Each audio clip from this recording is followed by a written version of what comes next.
নামাজের পূর্ববর্তী কিছু শর্ত আছে, এই শর্তগুলো পালন করা এর মানে হলো নামাজ কায়েম করা। 2, রুকু সেজদাগুলা যথাযথভাবে করা, এটাও নামাজ কায়েম করা। 3, রুকু সেজদা করতে কয় অঙ্গ ব্যবহার হয়, অঙ্গগুলো জেনে ওই অঙ্গের উপরেই সেজদা করার চেষ্টা করা, এটা নামাজ কায়েম করা। 4, খুশু খুজুর সাথে নামাজ পড়া, এটাও নামাজ কায়েম করা। 5, ঘরের পরিবারের সব সদস্যগুলোকে প্রতিদিন বলা নামাজের কথা, এটা নামাজ কায়েম করা। 6, রাষ্ট্রে সমাজে সর্বত্র আপনার মনে এই চিন্তা থাকা কিভাবে আমার দেশে আমি নামাজ কায়েম করতে পারি। শুধু আপনার মনে এটা থাকলে হবে না, সারা পৃথিবীতে আমি নামাজ প্রতিষ্ঠিত করার জন্য মেহনত করতে পারি কিভাবে, এই চিন্তা চেতনা রাখা মানে নামাজ কায়েম করা। কয়টা বললাম নামাজ কায়েম করা মানে? 6টা। 1 নাম্বার, নামাজের পূর্ববর্তী কিছু শর্ত আছে, এই শর্তগুলোর প্রতি গুরুত্ব আরোপ করা। খুব মন দিয়ে শোনেন। পূর্ববর্তী শর্ত কি? মক্তবের ছেলেরা দেখবেন পারে, মক্তবের মেয়েরা শরীর পাক, কাপড় পাক, নামাজের জায়গা পাক, সতর ডাকা, কেবলামুখী হওয়া, অক্ত মতো নামাজ পড়া, নামাজের নিয়ত করা। দেখছেন, এটা বাচ্চা পারে, অথচ আমরা অনেকেই পারি না। নামাজের পূর্ববর্তী শর্ত। তো 1 নাম্বার শরীর পাক, নামাজের বাহিরের 7 ফরজ তো শরীর পাক। শরীর পাক এটা অজু না থাকলে অজু করা, অথবা আপনি যদি গোসল ফরজ হয় গোসল করা। আমি বুঝেই বলতেছি, অজু না থাকলে নিজের শরীরকে অজু করার মাধ্যমে পবিত্র করা। সূরা মাইদার 6 নম্বর আয়াতে আল্লাহ বলেন, ইয়া আইয়ুহাল্লাযীনা আমানু ইযা কুমতুম ইলাস সালাহ ফাগসিলু ওয়ুজুহাকুম ওয়া আইদিয়াকুম ইলাল মারাফিকি ওয়ামসাহু বিরুউসিকুম ওয়া আরজুলাকুম ইলাল কা'বাইন। হে ঈমানদারগণ, যখন তোমরা নামাজের ইচ্ছা করো তখন তোমাদের চেহারা ধৌত করো, তোমাদের হাতগুলা কনুই পর্যন্ত ধৌত করো, তোমাদের মাথা মাসেহ করো, তোমাদের পা গুলা টাকনু পর্যন্ত ধৌত করো। দেখেন, অজুর ফরজ 4টা, এই আয়াতে 4 ফরজের কথা চলে আসছে। চেহারা ধৌত করা, হাত ধৌত করা, মাথা মাসেহ করা, পা ধৌত করা, এগুলা 4টা হলো অজুর ফরজ। এরপর আছে সুন্নত, আছে 3 বার ধোয়া, নাকে পানি দেওয়া, সুন্নত আছে আলাদা। এই হলো অজু না থাকলে অজু করা। সহিহ বুখারীর বর্ণনা, 6954 নম্বর হাদিসের বর্ণনা। قال رسول الله صلى الله عليه وسلم لا يقبل الله صلاة أحدكم إذا أحدث حتى يتوضأ। নবীজি বলেন, আল্লাহ তাআলা ততক্ষণ তোমাদের কারো নামাজ কবুল করবেন না যতক্ষণ ওই ব্যক্তি অজু না থাকলে অজু করে নেয়। এই অজু না করা পর্যন্ত তার নামাজ আল্লাহ কবুল করবেন না। অজু না থাকলে অজু করতে হবে, অজু না করলে তার নামাজ আল্লাহ কবুল করবেন না। রয়ে গেল গোসল ফরজ হলে গোসল করা। মা বোনরা এখানে একটা মাসালা মনে রাখা, তারা যে নাকফুল, কানের দুল, না কানের দুল নাকফুল, এটা পরে এই নাকফুল আর কানের দুল পারলে খুলে গোসল করবে ফরজ গোসল হলে। যদি এটা খুলতে না পারে, অন্তত ঝাড়ুর শলা বা এই জাতীয় কিছু দিয়ে ওই যে নাকফুলের যে ছিদ্রটা আর আপনার কানের যে ছিদ্রটা, ওখানে একটু এইভাবে ঘোরাঘুরি করে অন্তত সেই ছিদ্রে যেন পানি প্রবেশ করানো যায়। হ্যাঁ, এই কথাটা বলে দিবেন। এই যে মা বোনরা নাকফুল পরে, কানের দুল পরে, সেখানে একটা ছিদ্র হয় কি না? তো এই যে জায়গাটা আপনার নাকফুলের যে ছোট্ট চিকন ছিদ্রটা, কানের যে ছোট্ট চিকন ছিদ্রটা, এখানে আপনার ঝাড়ুর শলা হতে পারে বা এই জাতীয় কোনো কিছু হতে পারে, এটা তারা বুঝবে। বলবেন এখানে যেন ওই যখন গোসল করবে অন্তত একটু এইভাবে নাড়াচাড়া করে সেখানে পানি পৌঁছানোর চেষ্টা করা। সূরা মাইদার 6 নম্বর আয়াতে আল্লাহ বলেন, ওয়া ইন কুনতুম জুনুবান ফাত্তাহহারু। যদি তোমরা জুনুবি হও, তোমাদের উপর যদি গোসল ফরজ হয়, তাহলে তোমরা ভালোভাবে পবিত্রতা অর্জন করো। এই ব্যাপারে একটি হাদিস শুনি, এক নারী রাসূলুল্লাহ সাল্লাল্লাহু আলাইহি সাল্লামের কাছে আসছে। আমরা শ্রদ্ধার সাথে এই হাদিসটি শুনবো, আমরা কেউ হাসবো না। আমাদের মা বোনরা আল্লাহ প্রদত্ত প্রতি মাসে একটা অসুস্থতার সম্মুখীন হয়, ঠিক না? এই অসুস্থতার সম্মুখীন হওয়ার পর তাদের যে একটা নাপাকি বের হয়, এটা কাপড়ে লাগলে এই কাপড় পবিত্রতা অর্জন করবে কিভাবে? এক নারী নবীর কাছে গিয়ে প্রশ্ন করলেন। সহিহ বুখারীর 227 নম্বর হাদিস। জাআত ইমরাআতুন ইলান নবী সাল্লাল্লাহু আলাইহি ওয়াসাল্লাম। এক মহিলা নবীজির কাছে গেলেন, যাওয়ার পর বললেন, আরাআইতা ইহদানা তাহিদু ফিস সাওবি, ইয়া রাসূলুল্লাহ, আমাদের কোন নারীর যদি অসুস্থতার কারণে তার কাপড়ের মধ্যে নাপাকি লেগে যায়, ফাকাইফা তাসনাউ ইয়া রাসূলুল্লাহ, হুজুর এই অপবিত্র কাপড়টা পবিত্র করার নিয়ম কি? ফাকাল রাসূলুল্লাহ সাল্লাল্লাহু আলাইহি ওয়াসাল্লাম, নবীজি বললেন, তাহুত্তুহু, এক নম্বর ঘষে ঘষে ওই নাপাকি উঠাবে, এক নম্বর ঘষবে, দুই নম্বর সুম্মা তাকরুসুহু বিল মা, পানির মধ্যে কাপড়টা রিগড়িয়ে নিবে, চুবাবে, তিন নম্বর ওয়া তানদাহুহু, ভালোভাবে এরপর এটা ধৌত করে এটাকে চিপবে, চিপার পর শুকাবে, সুম্মা তুসাল্লি ফি, এরপর ওই কাপড়ে নামাজ পড়বে। এরপর কি পড়বে ভাই? ওই কাপড়ে নামাজ পড়বে। তো যাই হোক, এই জায়গায় যেটা আমাদের উদ্দেশ্য হলো যে শরীর পাক করা, শরীর পাকের পরে হলো শরীর পাক, কাপড় পাক, এই কাপড়টাও পাক করা, কাপড় পবিত্র করা। সূরা মুদ্দাসসিরের 4 নম্বর আয়াতে আছে, ওয়া সিয়াবাকা ফাতাহহির, নবী আপনি আপনার কাপড় পবিত্র করেন। তাহলে কি শিখতেছি ভাই? নামাজ কায়েম করা মানে নামাজের পূর্ববর্তী শর্তগুলোর ব্যাপারে গুরুত্ব দেওয়া। একটা শর্ত হলো শরীর পাক করা, আরেকটা শর্ত হলো কাপড় পাক করা, এরপরে হলো নামাজের জায়গা পাক। এই ব্যাপারে একটা হাদিস শোনেন, সহিহ বুখারীর 438 নম্বর হাদিস। হাদিসে আমাদের মূল উদ্দেশ্য একটা, কিন্তু হাদিস থেকে আমরা একটার সাথে শিখবো আরো 5টা। কয়টা? 5টা। قال رسول الله صلى الله عليه وسلم أعطيت خمسا لم يعطهن أحد من الأنبياء قبلي, নবীজি বলেন আমাকে এমন 5টি বিষয় দেওয়া হয়েছে যে 5টি বিষয় আমার আগে কোনো নবীকে দেওয়া হয় নাই। কয়টি বিষয়? যে 5টি বিষয় নবীকে দেওয়া হয়েছে তার পূর্বে আর কোনো নবীকে দেওয়া হয় নাই। 1 নম্বর, নবীজি বলেন আমাকে দেওয়া হয়েছে এমন একটা গুণ যেই গুণগুলো অতীতের নবীকে দেওয়া হয় নাই। ওয়াতিতু শাফাআ, সুপারিশ করার গুণ, এই গুণটা অন্য কাউকে দেওয়া হয় নাই। সুপারিশ করা, এটা অতীতের কোনো নবীকে দেওয়া হয় নাই। তো বর্ণনায় 8 পিস আছে। তো এরপর বলতেছে আরেকটা কি গুণ, ওয়া কানান নাবিয়্যু ইউবাসু ইলা কওমিহি খাসসা ওয়া বুইসতু ইলান নাসি কাফা, অন্যান্য নবীকে তার জাতির কাছে বিশেষভাবে পাঠানো হয়েছে, 1 এলাকা 2 এলাকার জন্য। আমি নবী মুহাম্মদ সাল্লাল্লাহু আলাইহি সাল্লামকে গোটা জগতের জন্য পাঠানো হয়েছে। আমাদের নবীজিকে কি করা হয়েছে? গোটা জগতের জন্য পাঠানো হয়েছে। এরপর নবী বলেন ওয়াজুইলাত লিয়াল আরদু মাসজিদান ওয়া তাহুরা, এই অনুবাদটা করার পর সবাই দিল থেকে খুশিতে সুবহানাল্লাহ পড়বেন, একটু জোরে অনুবাদটা আগে করি দেখেন। ওয়াজুইলাত লিয়াল আরদু মাসজিদান ওয়া তাহুরা, আমার জন্য, আমার উম্মতের জন্য পুরা দুনিয়ার জমিনটাকে মসজিদ বানানো হয়েছে। পুরা পৃথিবী নামাজের জায়গা, অতহুরা পবিত্রতার জায়গা। ফাইয়ুমা রাজুলিম মিন উম্মতি, আমার কোন উম্মতের যদি এমন অবস্থা হয়, আদরাকাতুস সালাহ ফালইউসাল্লি, আমার কোন উম্মত যদি এমন হয় যে তার নামাজের সময় হয়ে গেছে, আমার উম্মত যেখানে আছে সেখানে আশেপাশে কোনো মসজিদ যদি নাও পায়, পানি যদি নাও পায়, অনেক দূরে পানি, সেই পানি যদি খুঁজে না পায়, মুসাফির উম্মত সে ওখানে ওই পবিত্র পানি মাটি দিয়ে তায়াম্মুম করবে, আর ওই পবিত্র মাটিতে সে নামাজ পড়বে, আল্লাহ তার নামাজ কবুল করবে। এটা অতীতের কোনো নবীকে কি করা হয় নাই? দেওয়া হয় নাই। এই বৈশিষ্ট্য শুধু আমাদের নবীকে দেওয়া হয়েছে। সুবহানাল্লাহ। এরপর নবীজি বলেন ওয়া উহিল্লাত লিয়াল গনাইম, গনিমতের মাল অতীতের কোনো জাতির জন্য বৈধ করা হয় নাই, আমার জন্য গনিমতের মাল বৈধ করা হয়েছে। আমার জন্য গনিমতের মাল কি করা হয়েছে? বৈধ করা হয়েছে। গনিমতের মাল মানে যুদ্ধলব্ধ সম্পদ।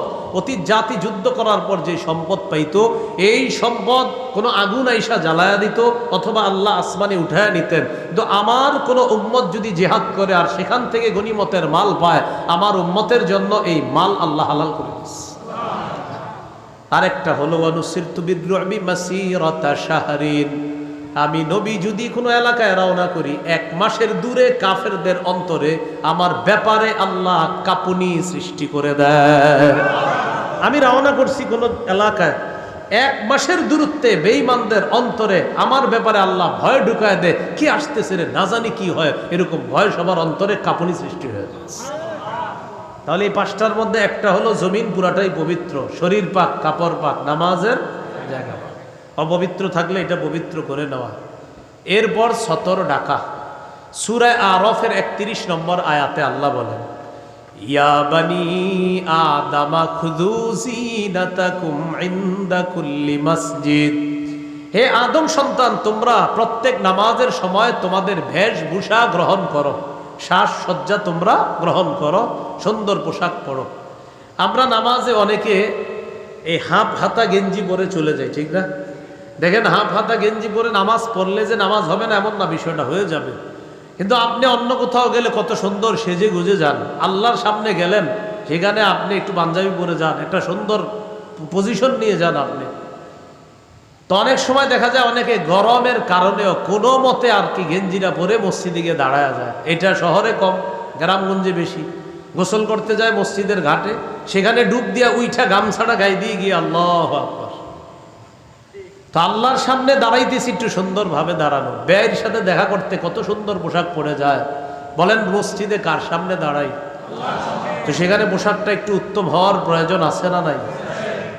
শরীর পাক, কাপড় পাক, নামাজের জায়গা পাক, সতর ঢাকা গেল। এরপর কেবলামুখী হওয়া। আল্লাহ তাআলা সূরা বাকারার 149 নম্বর আয়াতে বলেন, ফাওয়াল্লি ওয়াজহাকা শাতরাল মাসজিদিল হারাম। আপনি মসজিদে হারামের দিকে চেহারাটা করেন। 17 মাস 18 মাস বাইতুল মুকাদ্দাসের দিকে আল্লাহ নবী নামাজ আদায় করে, তবে নবীর মন চায় কিবলাটা যেন কাবার দিকে হয়ে যায়। আল্লাহ তাআলা বলেন, কদ নারা তাকাল্লুবা ওয়াজহিকা ফিস সামা। নবী, আপনি যে এইভাবে বারবার আসমানের দিকে চেহারা উঠান, আমি আল্লাহ কিন্তু বিষয়টা দেখি। বলে না খালি আসমানের দিকে চেহারা উঠে এইভাবে, খালি এরকম করে, মানে বুঝায় আল্লাহ যদি কেবলাটা কাবা হইতো, মানে কেবলা বাইতুল মুকাদ্দাসের দিকে ছিল 17 মাস 18 মাস, তো নবীজি মুখ দিয়ে কিচ্ছু বলে না, খালি এইভাবে তাকায়। আর মনে মনে ইচ্ছা হলো যদি কাবার দিকে হইতো, মানে আল্লাহ তোমার ঘরের দিকেই যদি হইতো কেবলাটা, ভালো হইতো। মুখ দিয়া বলে না, মনে মনে আছে। আল্লাহ কয়, হাবিব, এই যে আপনি বারবার খালি চেহারা উপরে উঠান, আমি কিন্তু দেখি। কদ নারা, আমি দেখি, তাকাল্লুবা ওয়াজহিকা ফিস সামা, আপনার বারবার চেহারা উপরের দিকে উঠানো নামানো আমি দেখি। ঠিক আছে, ঠিক আছে। ফালানুওয়াল্লিয়ান্নাকা কিবলাতান তারদাহা, অচিরে আমি আপনাকে ওই কিবলার দিকেই ঘুরিয়ে দিব যেটা আপনার পছন্দ। জোহর বা আসরের নামাজের 2 রাকাত হয়ে গেছে, জিবরিল আমিন আসছে, আসার পর কয় আর দেরি করা যাবে না, এই মুহূর্তেই আপনি কাবার দিকে চেহারা করে ফেলেছেন। বাইতুল মুকাদ্দাসের দিকে পড়ছে 2 রাকাত, বাকি রইল কয় রাকাত? 2 রাকাত। জিবরিল আমিন আইসা কয় বাস আর 2 রাকাত শেষ করেন, কাবার দিকে ফিরে। কিসে? আল্লাহ কেবলা পরিবর্তন করে দিছে। এই জন্য এই নামাজকে বলা হয় 2 কেবলার নামাজ। কয় কেবলার নামাজ? মানে নবী এক নামাজ কয় কেবলার দিকে ফিরে ফিরে পড়েছিলেন? 2 রাকাত পড়েছেন বাইতুল মুকাদ্দাসের দিকে ফিরে। ওই মুহূর্তে নামাজের অবস্থায় জিবরিল আমিন আইসা জানায়া দিছে, বাস আর দরকার নাই, এবার আপনি ফিরে যান আরেক দিকে, অর্থাৎ কাবার দিকে আপনি চেহারাটা করে ফেলেন।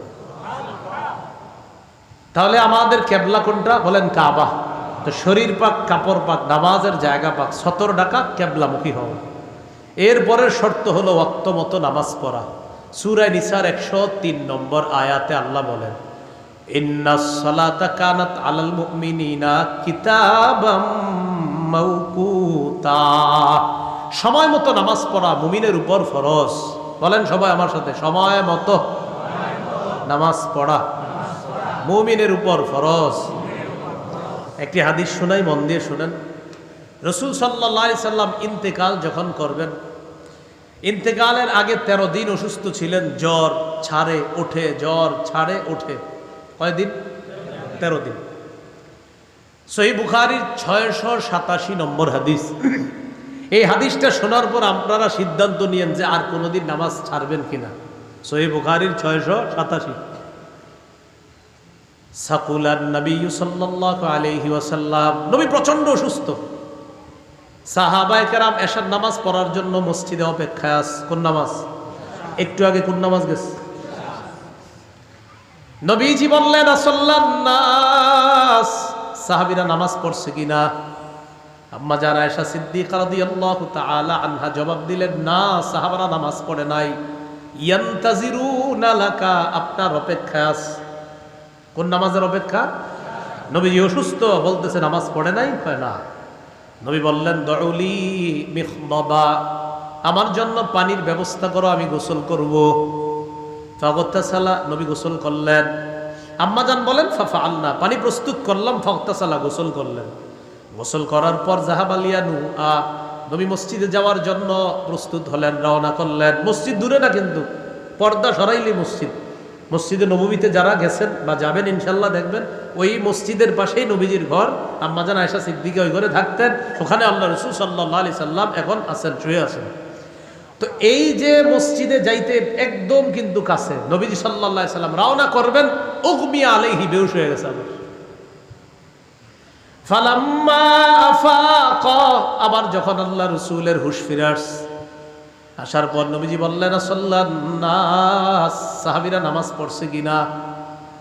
জবাব দেওয়া হলো, লা ইয়া রাসূলুল্লাহ, নামাজ পড়ে নাই। নবীজি আবার বললেন, আমার জন্য পানি আনো। আম্মা জান বলেন, পানির ব্যবস্থা করলাম। ফাগতাসালা, আবার গোসল করলেন, মানে পুরা শরীরটা আবার ভালোভাবে ধুয়ে নিলেন। কেন? ওই বেহুশি অবস্থাটা দূর করার জন্য। রাসূল গোসল করার পর আবার মসজিদের দিকে রওনা করার জন্য নবীজি যখন রওনা করলেন, সাথে সাথে উগমিয়া আলাইহি, আবার বেহুশ হয়ে গেছে। কয়বার হলো? ফালাম্মা আফাকা, যখন হুঁশ ফিরে আসছে, নবী প্রশ্ন করলেন, আসাল্লান নাস, সাহাবীরা নামাজ পড়ছে কিনা? জবাব দেওয়া হলো, লা ইয়া রাসূলুল্লাহ, তারা নামাজ পড়ে নাই। নবী বললেন, আবার পানি দাও। আবার আমরা পানি দিলাম। পানি দেওয়ার পর ফাগতাসালা, আবার সুন্দরভাবে শরীরটা ধৌত করলেন বেহুশি ভাব দূর করার জন্য। ওয়া যাহাবা লিয়ানুআ, আবার রওনা করলেন মসজিদে যাওয়ার জন্য। ফাউগমিয়া আলাইহি, আবার বেহুশ হয়ে গেছে। কয়বার? চলতে পারতেছে না, এরপরেও যাবে। আল্লাহর পরে যিনি শ্রেষ্ঠ, যার আগে পরে কোনো গুনাহ নাই, যিনি আগে পরে কোনো গুনাহ নাই, তিনি বারবার বেহুশ হইতেছে। 3 বার বেহুশ হওয়ার পর বললেন, সাহাবীরা নামাজ পড়ছে? বলল, না হুজুর, পড়ে নাই। কয়েকজনকে বললেন, আবু বকরের কাছে যাও, গিয়ে বলো আবু বকর যেন সাহাবীদেরকে নামাজ পড়ায় দেয়। কয়েকজন এই কথা বলার পর আতাহুর রাসূল, নবীজির পক্ষ থেকে একজন দূত আসছে, সংবাদদাতা আসছে। আয়েশা বললেন, আবু বকর, ইন্না রাসূলুল্লাহি সাল্লাল্লাহু আলাইহি সাল্লাম ইয়ামুরুকা, নবীজি আপনাকে আদেশ করছে, আন তুসাল্লিয়া বিন নাস, মানুষকে নামাজ পড়াইতে, ইমামতি করতে। আবু বকর সিদ্দিক পুরাই প্রস্তুত ছিলেন না, নবী পাশে আমি নামাজ পড়াবো, এটা কেমনে সম্ভব? আবু বকর সিদ্দিক রাদিয়াল্লাহু তাআলা কানা রাজুলান দাকীকা রাকীকা, তিনি একজন নরম মানুষ ছিলেন। তিনি সাথে সাথে বললেন, ওমর সল্লি বিন নাস, আপনি নামাজ পড়ান, আমি পারবো না। ওমর ফারুক বললেন, আনতা হাক্কু বিযালিকা, আমি পারবো না, আপনি বেশি হকদার, আপনি পড়ান। নবীজি পাশে, আপনারে বলছে আপনি পড়ান, আল্লাহ আপনারে নবীজি বলছে আপনি পড়ায় দেন, আমি পারবো না। তো আবু বকর সিদ্দিক রাদিয়াল্লাহু তাআলা ইমামতি করলেন। ওই কয়েকদিন অসুস্থতার সময় চলাকালীন আবু বকর সিদ্দিকী সাহাবাদেরকে নিয়ে নামাজ পড়ছেন। একদিন নবীজি জোহরের সময় একটু অসুস্থতা কমসে কমসে মনে হলো, ওয়াজাদা মিন নাফসিহি খিফাতান, নবীজি একটু হালকা অনুভব করলেন। 2 জনের কাঁধে বর দিয়ে মসজিদে গেলেন। যাওয়ার পর দেখে আবু বকর সিদ্দিক সামনে দাঁড়ানো। নবীজিকে দেখা আবু বকর সিদ্দিক পিছনে আসতে চাইলেন। নবী ইশারা করে বললেন, আবু বকর না, ওখানেই থাকো, ওখানেই থাকো। চিন্তা করেন তো, ওস্তাদ ছাত্রকে বলতেছে থাকো, ওখানেই থাকো, মানে যেখানে ওস্তাদ দাঁড়ানোর কথা, তো সেখানে ওস্তাদ বলতেছে ছাত্রকে এখানেই থাকো। নবীজি গেলেন, যাওয়ার পর বললেন, আজেলা সানি, আমারে আবু বকরের পাশেই বসায় দাও। দাঁড়ায় পড়তে পারতেছিলেন না, হাত 2 জনের কাঁধে ভর করে আইসা নবীজি আবু বকর সিদ্দিক রাদিয়াল্লাহু তাআলা আনহুর পাশে বসে নামাজ আদায় করলেন। কয়বার বেহুশ হয়েছিল? কয়বার বলেন? কেন নামাজের জন্য এত বেহুশ কেন? নামাজ পড়তে যাবে আবার বেহুশ হয়, আবার পড়তে যাবে আবার বেহুশ হয়, পেরেশান না, তিনি যাবেই। আমার আপনার অজুহাত থাকে আজকে না কালকে। নবীজি বলতেছে আবার পানি আনো, গোসল করি, বেহুশি ভাব দূর করি, আর আমি আপনি বলতেছি লুঙ্গিটা ভালো না, আজকে না কালকে। তো এই জন্য প্রিয় ভাইয়েরা সময় মতো নামাজটা পড়ে নিন, আল্লাহ তৌফিক দান করেন। নাসাইর বর্ণনা 3939 নম্বর হাদিস, 3939 قال رسول الله صلى الله عليه وسلم حبب إلي من الدنيا النساء والطيب وجعل قرة عيني في الصلاة। নবীজি বলেন তিনটি জিনিস আমার কাছে প্রিয় করে দেওয়া হয়েছে। বলেন কয়টা? এক নাম্বার নিসা, নারী সম্প্রদায়, মা জাতি, মানব জাতির ফ্যাক্টরি, তাদেরকে আমার কাছে প্রিয় করে দেওয়া হয়েছে, এরা দুর্বল জাতি। দুই নাম্বার অতীব সুগন্ধি আতর। তিন নাম্বার ওয়াজুইলা কুররাতু আইনি ফিস সালাহ, আমার চোখ শীতল করার জন্য নামাজ আমার কাছে প্রিয় করে দেওয়া হয়েছে।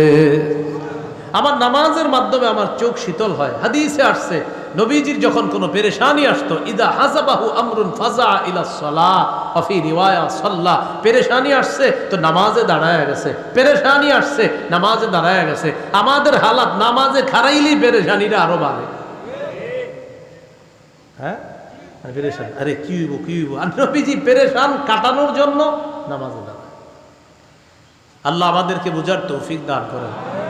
সহিহ বুখারীর বর্ণনা 4836 নম্বর হাদিস। এই হাদিসটি শোনেন। ক্বামা রাসূলুল্লাহ সাল্লাল্লাহু আলাইহি ওয়াসাল্লাম হাত্তা তাওয়াররামাত কদামা, নবী নামাজের মধ্যে দাঁড়ায়, দাঁড়ানোর পর নবীর পা মুবারক দুইটা ফুলে গেছে। নামাজে দাঁড়ায় পা মুবারক ফুলে গেছে।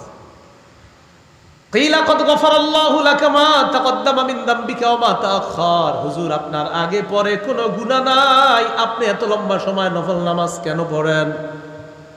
নবী জবাব দিলেন, আফালা আকুনু আবদান শাকুরা, আমি কি আল্লাহর শুকরগুজার বান্দা হব না, যে আল্লাহ আমাকে এত মর্যাদা দান করলেন, তার শুকরিয়া আদায় করার জন্য আমি লম্বা সময় নামাজের মধ্যে কাটাই।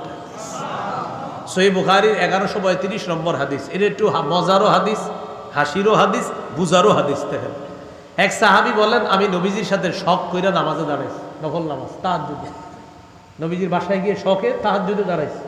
তো উনি ভাবছে নবীজি পড়বে, সালাম ফিরাইয়া ফেলবে, তো দাঁড়াইছে।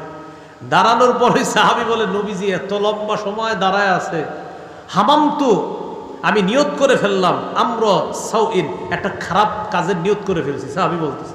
তো অন্যরা বলতেছে, আপনি কি খারাপ নিয়ত করছেন? কয়, আমি নিয়ত করে ফেলছি যে আমি নামাজ ছেড়ে দিয়া বসে যাই। কয়, কেন?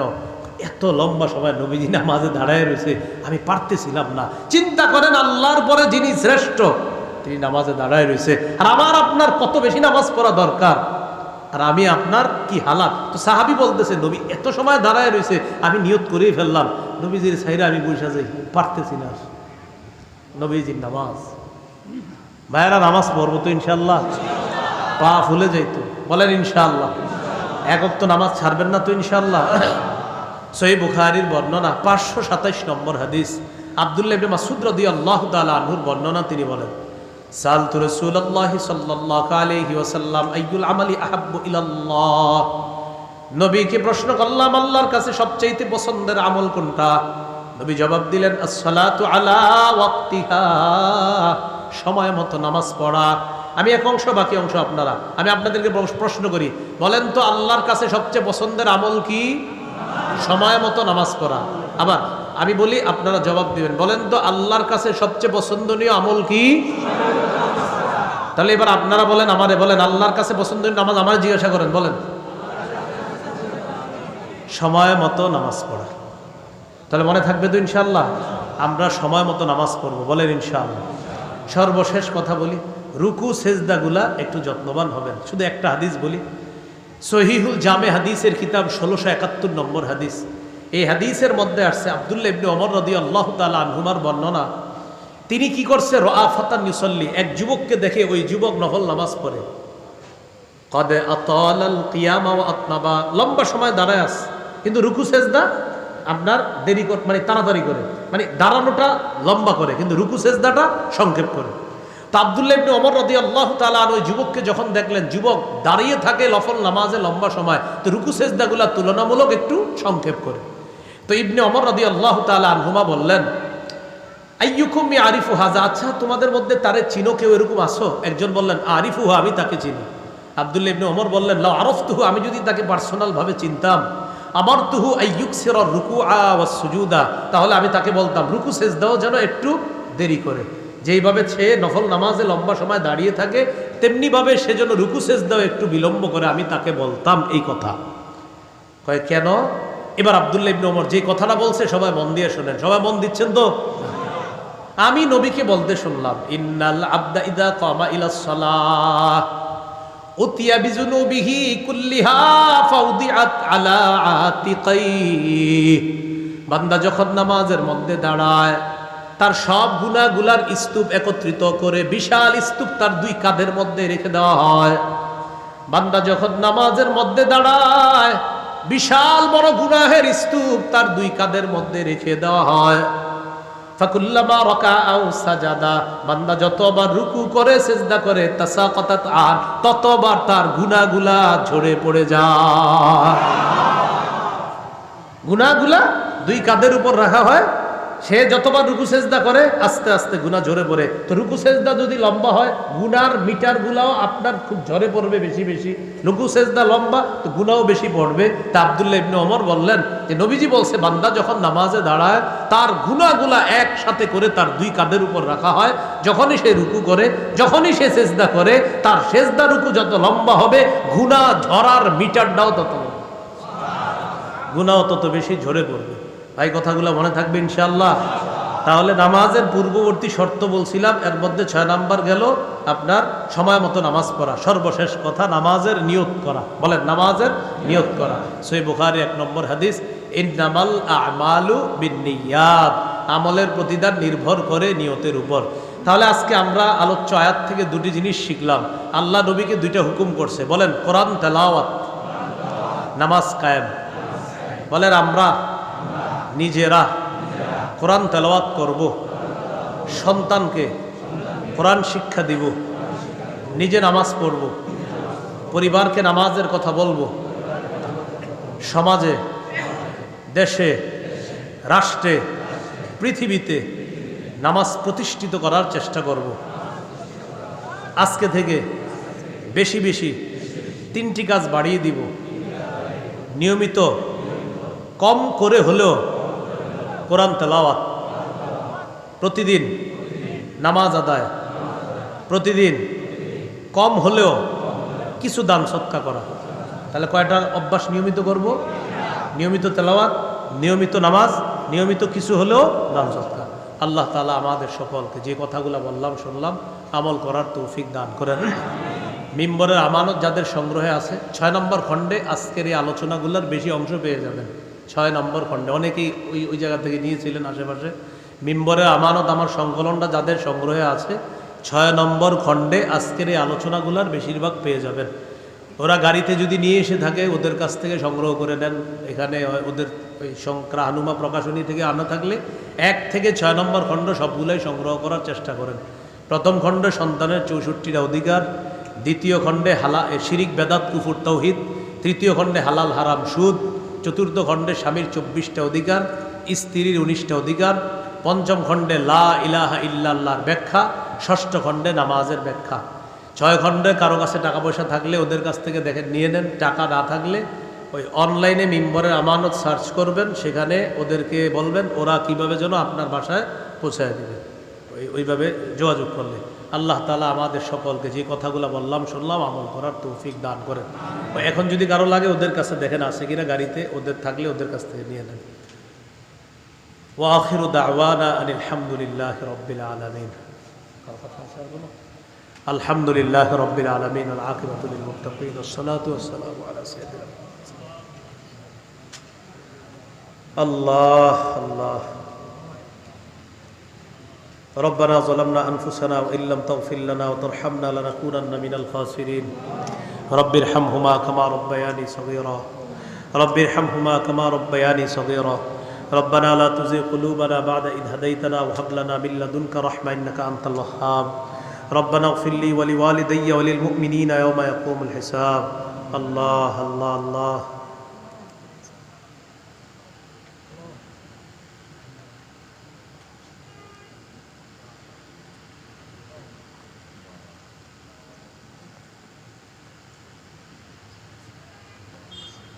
আল্লাহ আমাদেরকে আপনি মাফ করে দেন, এই মাহফিলকে আপনি কবুল করেন।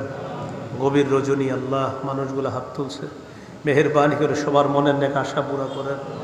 আল্লাহ ইমান, ইসলাম, তাওহীদ, হেদায়েতের উপর অটল অবিচল থাকার তৌফিক দান করেন। যারা অসুস্থ সুস্থ বানায়া দেন, যারা ঋণী ঋণ পরিশোধের ব্যবস্থা করে দেন, যারা অভাবী অভাব দূর করে দেন। আল্লাহ আমাদেরকে মাফ করে দেন। ব্যবসায়ীদের ব্যবসায় বরকত দিয়ে দেন, গার্মেন্টস শ্রমিকদের কামায় বরকত দিয়ে দেন। আল্লাহ দোকানদারদের ব্যবসায় বরকত দিয়ে দেন। রিক্সা চালক আল্লাহ, আরও ছোট থেকে ছোট ব্যবসায়ী যারা যারা হালাল কামাই করে, চা বেচে, দোকানদারি করে, আল্লাহ ছোট বড় সব ব্যবসায়ীদের ব্যবসায় বরকত দিয়ে দেন, সবার হালাল কামায় বরকত দিয়ে দেন। আল্লাহ আমাদেরকে মাফ করে দেন। আল্লাহ আজকে কয়েকটা বিষয়ে গুরুত্ব সহকারে আমরা শিখেছি মাওলা, বিশেষ করে 3টা অভ্যাস নিয়মিত করার ওয়াদা করেছি। কোরআনের তেলাওয়াত, প্রতিদিন নামাজ, প্রতিদিন কিছু হলেও দান সদকা, এই 3টা অভ্যাস নিয়মিত যেন খুব বেশি করতে পারি তৌফিক দান করেন। আল্লাহ আমাদেরকে মাফ করে দেন। আল্লাহ আপনার কাছে একটা আবদার, যাদের সামনে বসলাম, যারা আমার সামনে বসছে, সবার সাথে আবার জান্নাতে দেখা করায় দিয়ে এই আরজিটা আপনি কবুল করে নেন।